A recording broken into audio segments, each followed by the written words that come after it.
And it's now my pleasure to introduce our keynote speaker for today, Dr. Paul Fine. Dr. Fine is from the Department of Internal Medicine.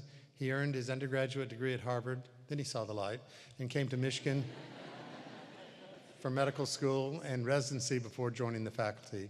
Dr. Fine has been an enormously valued faculty member. He's received the Dean's Outstanding Clinician Award in 2011, more than a dozen teaching awards, including the Kaiser Permanente Award for Excellence in Clinical Teaching and the Society of General Internal Medicine National Award for Innovation in Medical Education. He's also the only faculty member to receive 3 times the Silver Shovel Award. I don't know where I got that name, but anyway, for outstanding clinical teaching from the Gales Medical Society, and is, as I said, a faculty member you'll love to get to know and appreciate his comments today. So please join me in giving a warm welcome to Dr. Paul Fine. Thank you.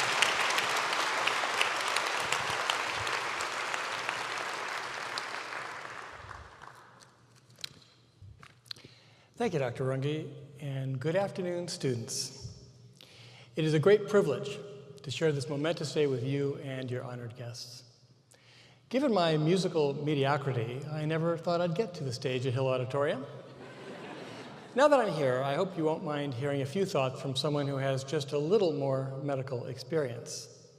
In fact, I've done the math, and if we assume your career started when the ceremony did, my time in medicine has been a little over 820,000 times longer than yours. Yes, that pretty much explains why I see what I do when I look in the mirror.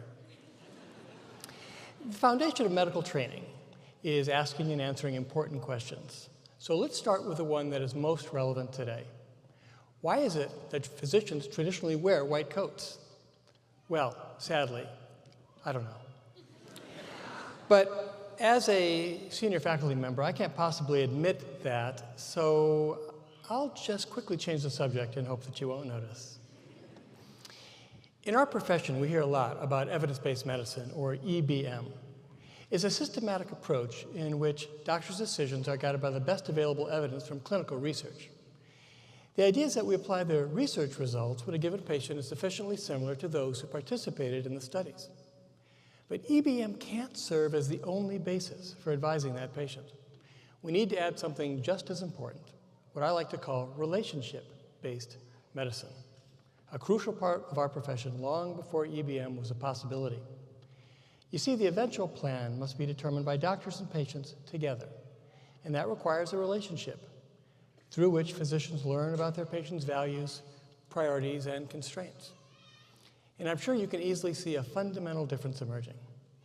Evidence-based medicine is built on the ways in which patients are similar to others, specifically to study participants, whereas relationship-based medicine requires the discovery of how patients are different from others, identifying the qualities that make them unique individuals.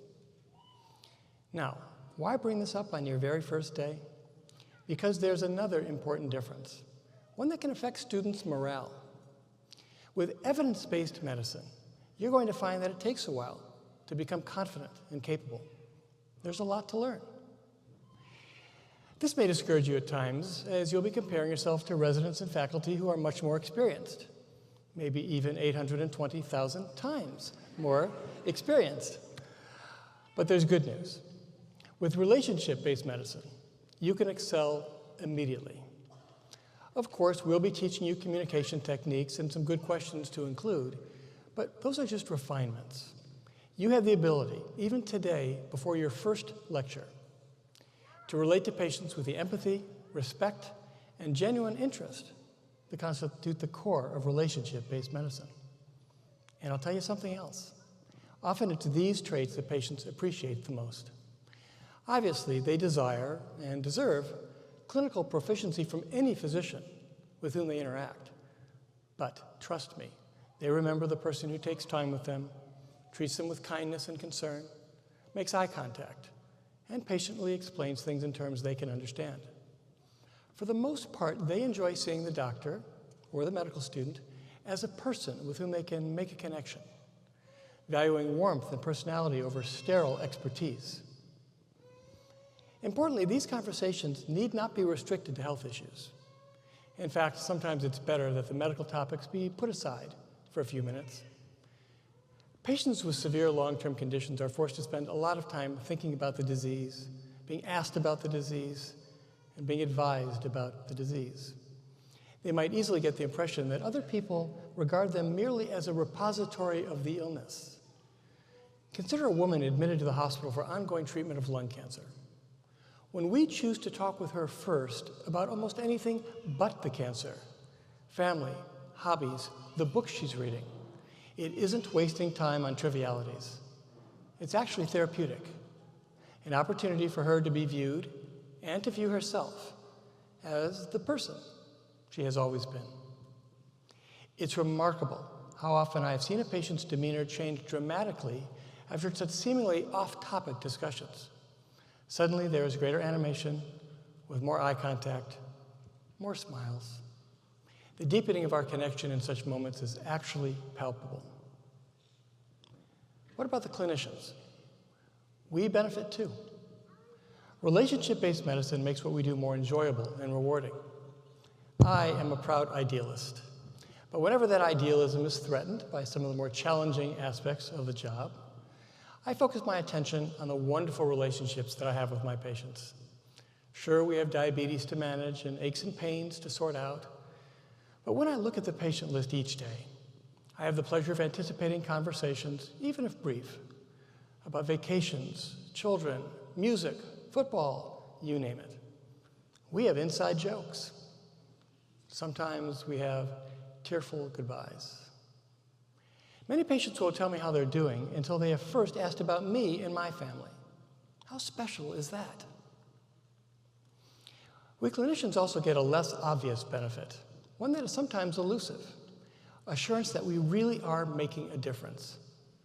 That's not always possible with evidence-based medicine. If one of my patients has gone 25 years without having a heart attack, I'm delighted, but have no way of knowing with certainty whether my interventions deserve some credit or if she might have done just as well without them. But with relationship-based medicine, one can usually count on some positive feedback. Most of us can tell quickly if an interpersonal encounter is going well, if a patient seems to be getting more relaxed and engaged. Or consider this scenario. Our hospital team has just spent an hour astutely analyzing a patient's complex medical issues, and we go eagerly to share our recommendations. But when we arrive, he looks unwell and tells us that he's chilled and has trouble talking because his mouth is so dry. Now, if we're willing to change our perspective and consider what's most important to him at that moment, shouldn't we postpone the discussion and go find him an extra blanket and a cup of water? He could call for the nurse, of course, but we're there. We can get to it immediately. And if we do it, we'll get the satisfaction of knowing unequivocally that we made a difference, because small acts of kindness and comfort make a difference. One final distinction between EBM and relationship-based medicine is worth noting.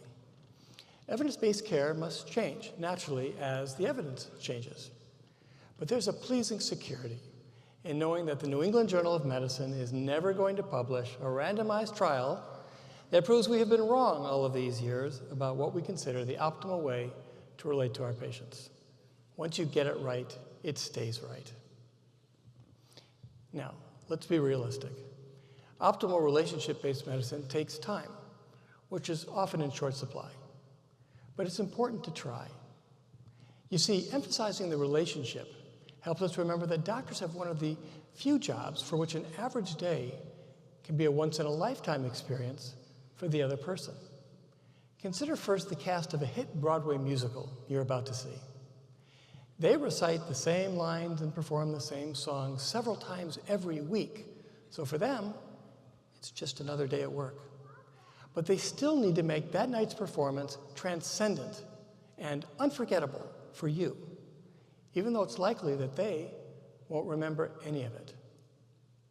Here's a medical example. When my daughter was hospitalized, she had a particularly difficult day that was made much better by the kind attentions of a wonderful nurse. When I thanked her, I said, when someone asks how your workday was, I bet you're going to say just routine, nothing special, but it wasn't routine for us. And we will always remember your professionalism and kindness. I'm sure many of you can also recall exceptional care provided to you or your family members. And unfortunately, some of you may have seen healthcare professionals who just seem to be going through the motions. In medicine, we have the privilege and often daunting responsibility of working with people during transformative moments of their lives, moments that are often among the most stressful and consequential they will ever have. However routine these days may seem to us, we must recognize that they're exceptional for our patients and act accordingly. What about the days that we don't see as routine? They can be exciting, often involving sophisticated detective work and intellectual stimulation. Unfortunately, we may get so caught up in solving the puzzle that we forget that the puzzle is attached to someone's life.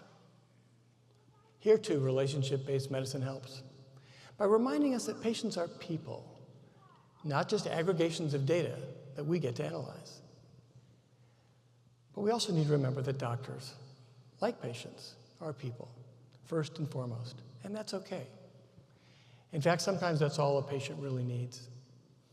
I encounter many situations, especially when patients tell me about burdensome stresses in their lives that seem to call for me to respond the way any kind person would respond to another individual's distress, in a manner that is more personal and less clinical, more Paul and less Dr. Fine.